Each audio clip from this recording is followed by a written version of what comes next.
The ruins alone were impressive enough, but I never dreamed such a treasure lay hidden in the depths of the bounty. It may have been helpful to know this device existed, Your Excellency.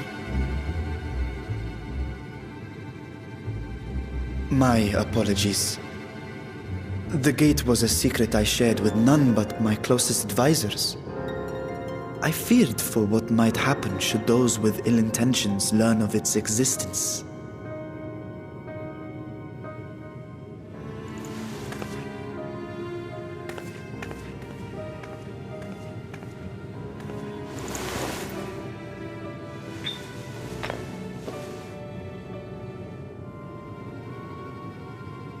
What is it you're doing now?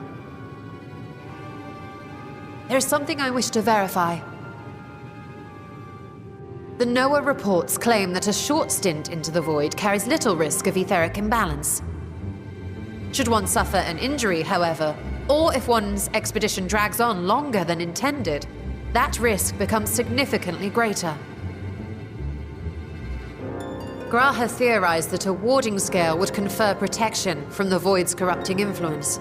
But I would prefer to test that hypothesis before we set foot in the 13th ourselves. So, this is an experiment of sorts?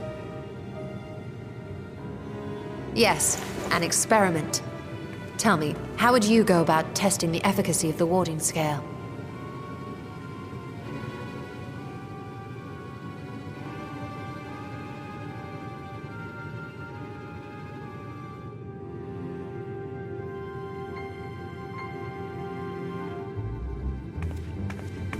Very good. I see you've been paying attention. As Vritra sent his simulacrum, so too shall we rely on a familiar to bear the brunt of any unpleasant consequences.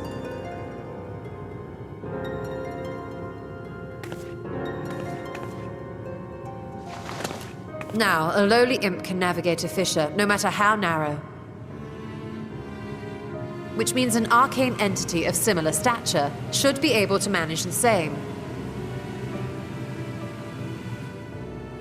I hadn't wanted it to come to this, but no other familiars will do, I'm afraid.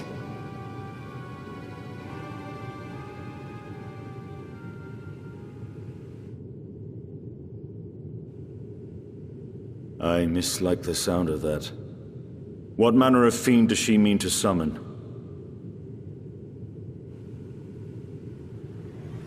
From ocean rise and cloudbank form, from mountain spring and rainfall storm, from river flow and life be born.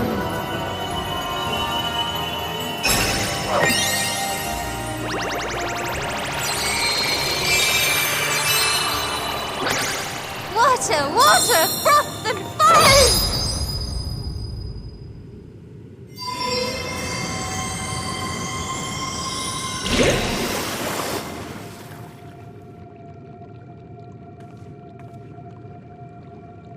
Ready your arms. I fear she's been possessed. Oh, come now. That was adorable.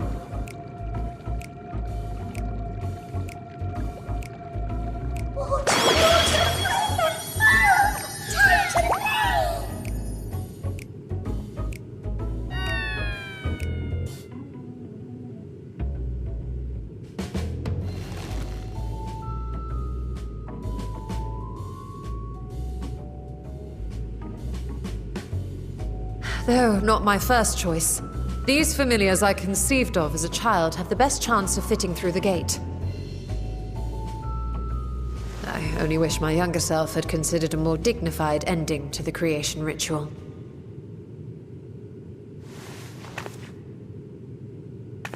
In any case, these two should serve us well. This one will bear a warding scale.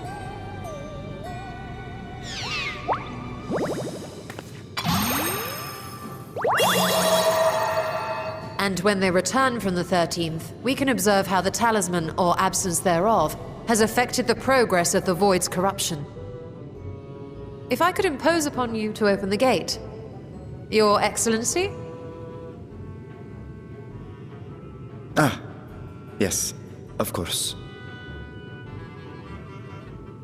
We should also be wary of void scent slipping through while we conduct our experiment. Estinian, you are to keep Nidana safe from harm. As you say. You had best be on your guard as well.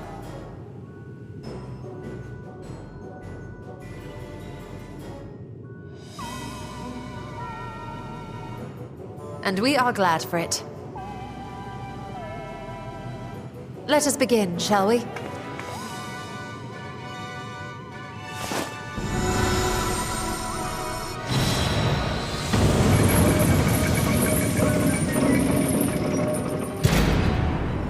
Nixies, into the void.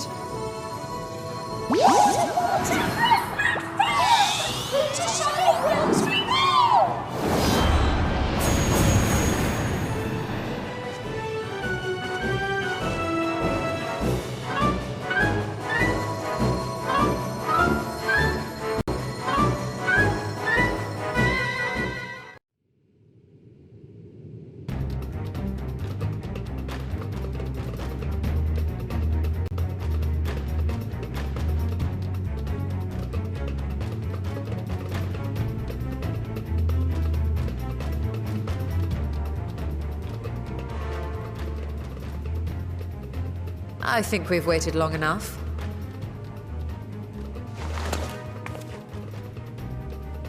Nixies, return to my side!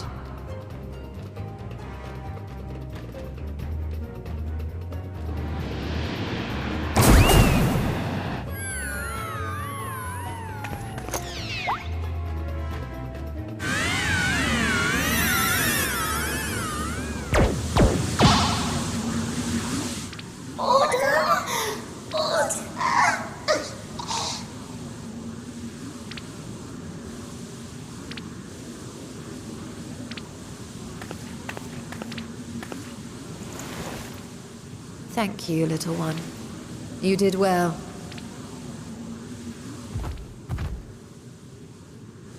Oh, the poor thing. Its essence has been irrevocably warped.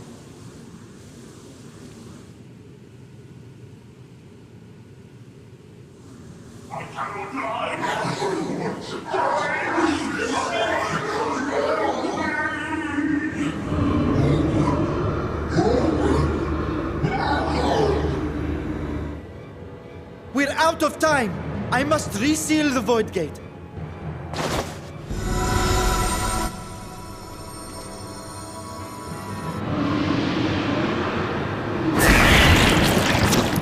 They're coming through!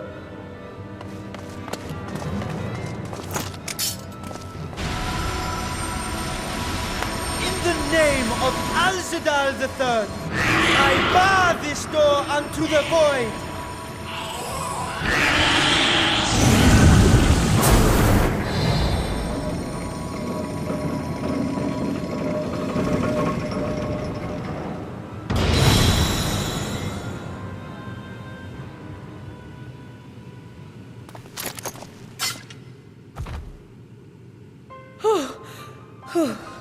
Well, that was a sharp lesson in the dangers of void gates.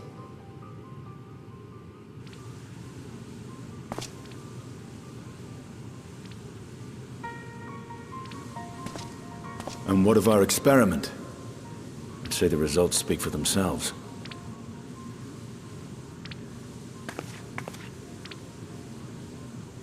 The unprotected Nixie has suffered extensive etheric corruption. As Nidana observed, it's well on its way to becoming a void scent. The one merged with the talisman, however, appears unaffected. I sense no changes to its equilibrium. Rest now, little ones.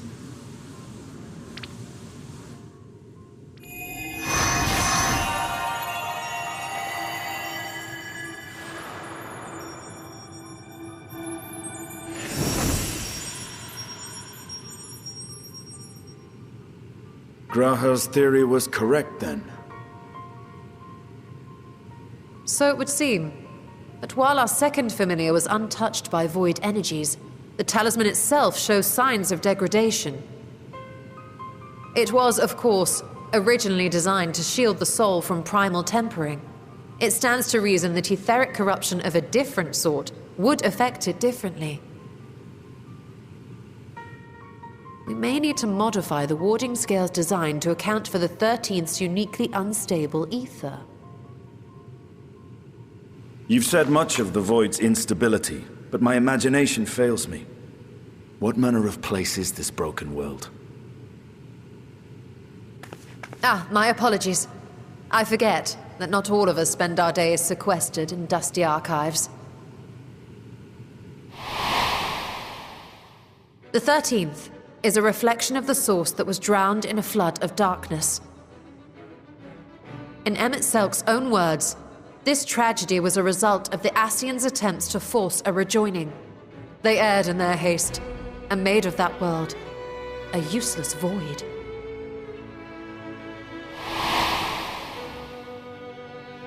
You remember Una Kalhai, the unusual child we met during our troubles with the Warring Triad.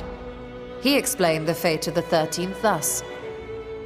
The champions of that ill-fated world used the stone known as Auracite to contain the power of primals. But those self-same heroes were gradually corrupted by the Auracite's bleeding energies, transforming into fiends with an endless hunger for ether.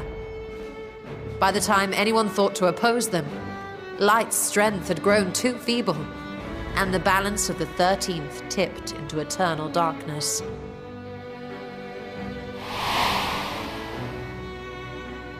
It was Elidibus, as I recall, who rescued Unakalhai's spirit from his final battlefield.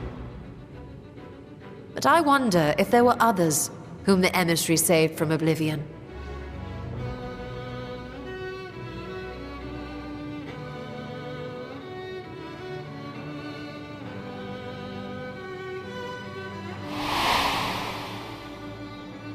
Silva, the adventurer who traveled with the Warriors of Light.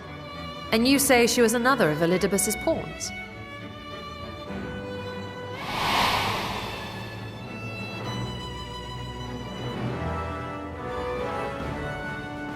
I see. So Ciela, or rather Silva, was beguiled by the same dreams of heroism as Unakalhai. And what of your own experience? Will you tell us of what you observed during Noah's expedition?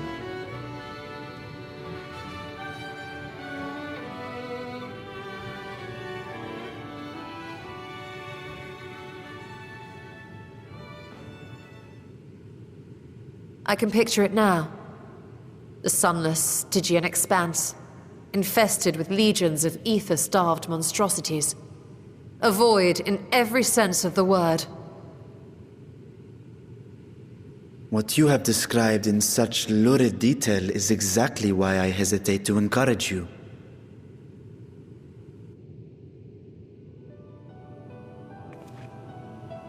Worry not, great Vritra. Our journey into the 13th is but the first leg of a longer voyage. A voyage that shall lead us to other reflections, to new mysteries and discoveries. And I mean to be there every step of the way.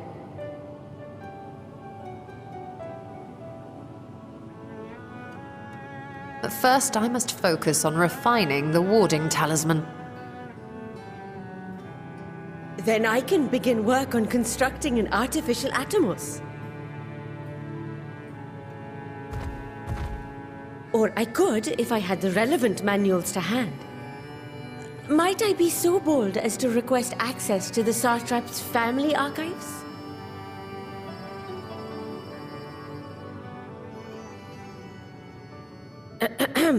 Your Excellency?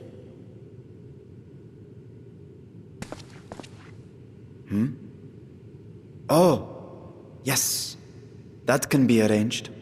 I will speak to my officials upon our return.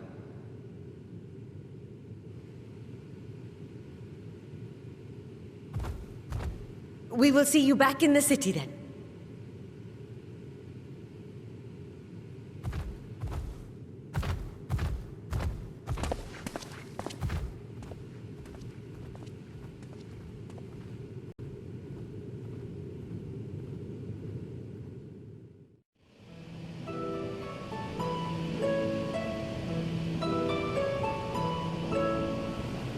Hey, Stola.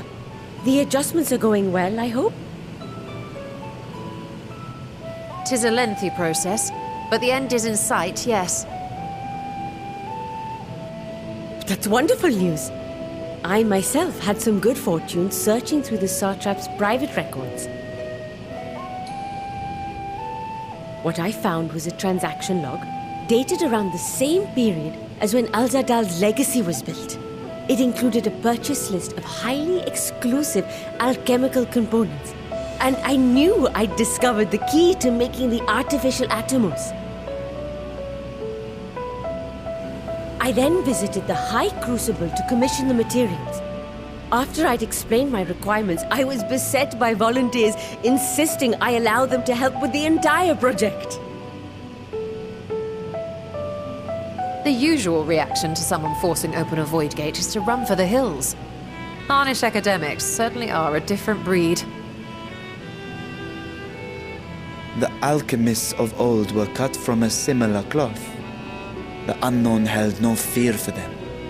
Indeed, they were ever eager to seek new knowledge, regardless of the danger. And were you not also fearless, heedless even, in your determination?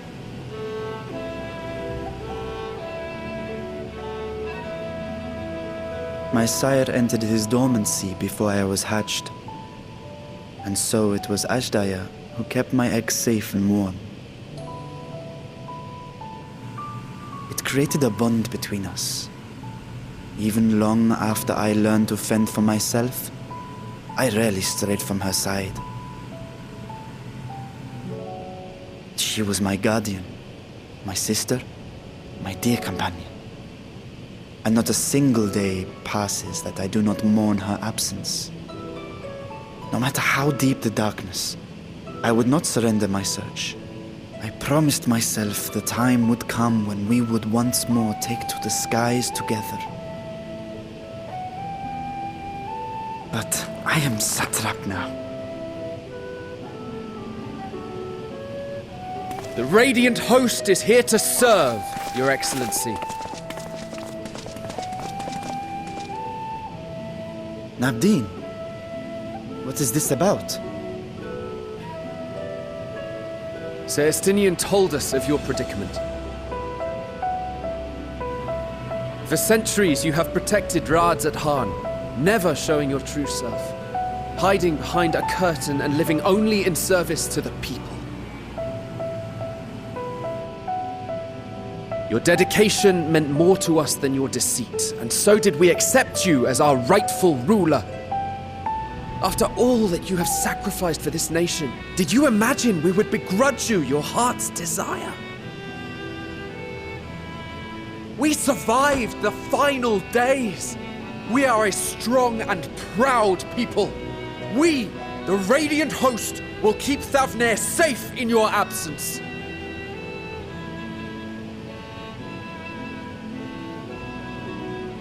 I am grateful for your loyalty and for your encouragement. And yet... Now you listen to me, Varshan!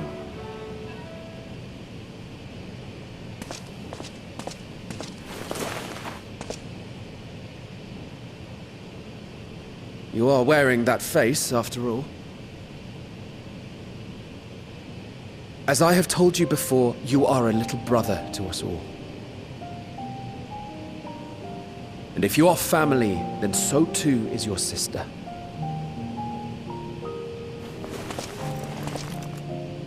We are there for you if you need us.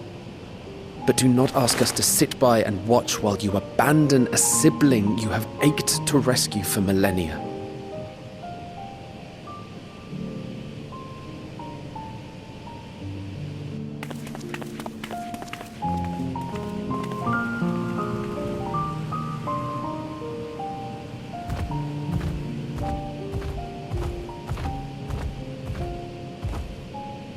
We will succeed in opening the way.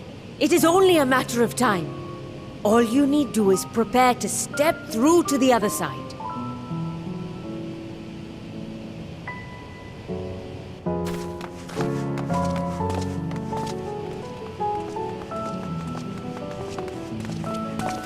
Your Excellency, I wanted to thank you for building the orphanage. It means so much that my sister and I will have a place to be together, safe and happy. And I hope that you and your sister can be together again too.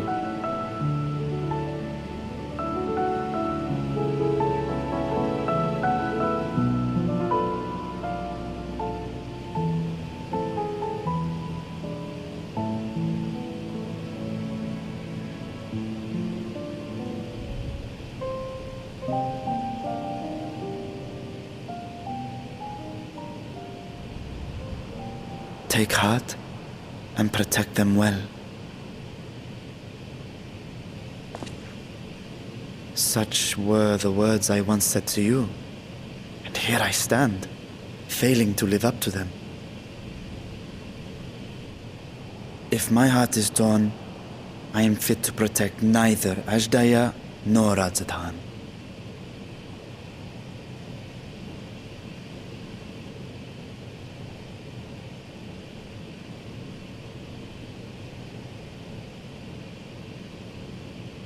My people, I have come to a decision. Vashan will depart Thavne for a time. My dragon self will remain in the palace, but only to conduct the satrap's most essential duties. While I am focused on controlling this vessel, there may be matters that escape my attention. I rely on you, my trusted friends, to watch over one another until I return.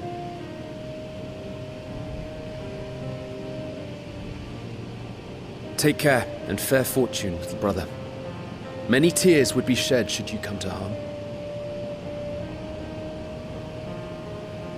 I would not dare make you cry.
To be swallowed, bereft of savors.